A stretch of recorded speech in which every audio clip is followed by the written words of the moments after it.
Hi, I'm going to show you today how to make a really great authentic Italian meatball.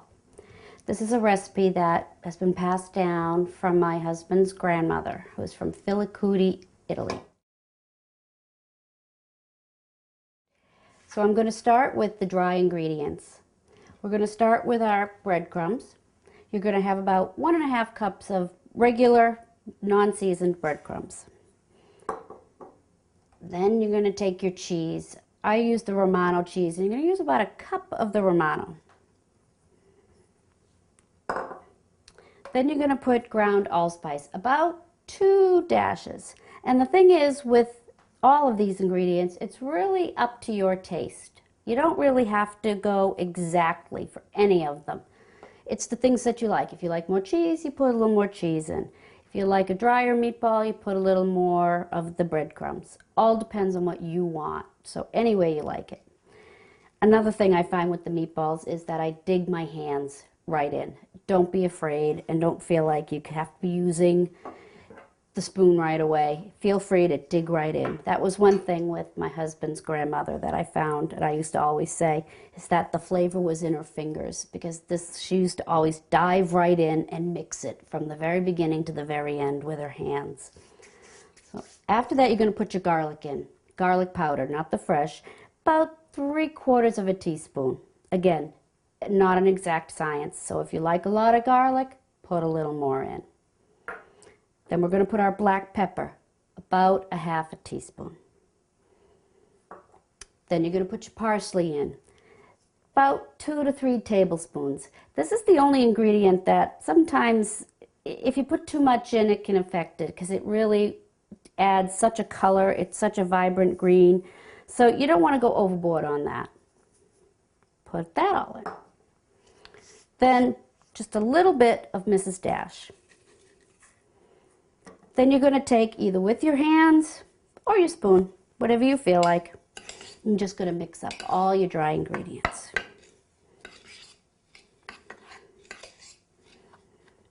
You also want to have a nice big deep bowl, because you really want to be able to get in there when you're going to mix your meatball.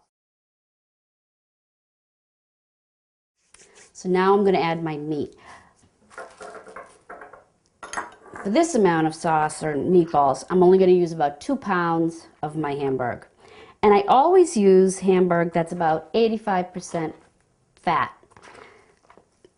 because you don't want to get a meat that's too fat-free. Some of the 90% and 97%, you don't get enough oil. You need the oil.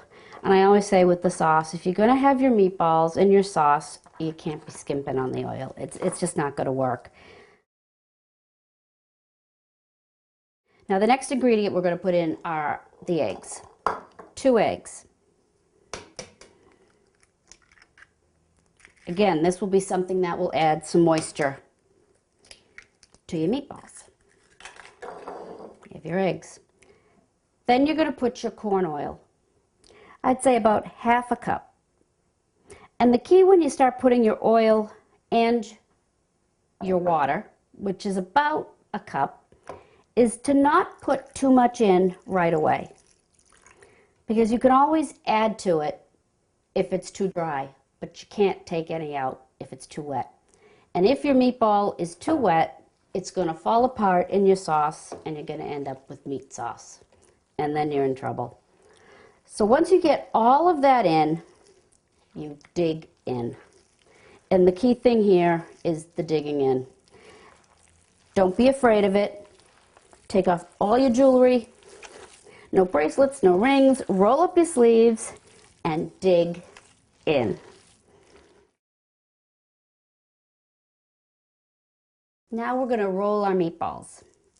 Now, some people like to roll them really big. Some people make them really small. It's all up to you. I like them about the size of golf balls, so they don't take too long to cook, because obviously the larger they are, the longer they're going to take. So I try to do them, let's see, about that size, okay? It's very important when you're rolling these that you do it tight, because if you don't, I guarantee you they will fall apart in your sauce. And I've had that happen quite a few times. And then you just end up with meat sauce. And I don't know about everybody else, but that's not what my family likes. So that doesn't do me any good. So you make sure when you do roll them, you just keep putting them in the palm of your hands and just round and round and round and really make sure that they are good and secure. My husband told me early on when we were dating that I had to learn how to make this because I didn't grow up with this kind of food. So this was I always joke, it's kind of like was our prenup that I learned how to make these. All right, so I'm all set with my meatballs. They're all rolled. So now, again, I think I'll wash my hands, and then we're going to go and we're going to pop them into the sauce that's already up to a nice hot temperature, and then we're going to start to cook those, okay? Now we're going to take our meatballs and we're going to put them in the sauce. And we're going to put them in one at a time, and we're going to place them in the sauce, all right? Very gently. You don't want the sauce to splatter up. And what I do is I do a circle. And this is just my way of putting them in. I try to put them in very neatly, also because I usually make a lot of them and I try to use the space so that I can fit them all in. I'm going to take my spoon, and I usually use a wooden spoon instead of the big roundish spoons. Use something flat. And I'm going to just try to gently move the sauce. Very gently, and you'll see the meatballs are kind of sinking in. Not stirring it, I'm just kind of pushing them. And slowly but surely, they're all sinking. And you'll see your sauce is coming up, so you never want to put them into a pot that's too filled. I've done that. And if you do, no harm, just take another pot out, scoop out some of the sauce. Give them a little push in the middle. So you want them all to be covered with your sauce. You can see the steam coming up because my sauce is nice and hot. There we go. Okay? And then you're going to put your lid on it and let it simmer. I'd say about every 20 minutes, every 30 minutes, you're going to want to rotate your pot. I do that so that it cooks more evenly, since I'm not stirring it really hard and I don't want to burn the bottom. So every once in a while, I just turn it. And then you're going to let these simmer, depends, I'd say about 2 hours. So once you get it to a good heat, you have to really, really get it hot, almost a boil, a little bit of a bubble. You'll see the oils coming up. Then you're going to put it onto a nice simmer. Let it still bubble a little bit for about 2 hours. Turning it occasionally, giving it a little jiggle here and there. And then it's time, after that, about 2 hours, take one out and you taste it and you end up with your finished product.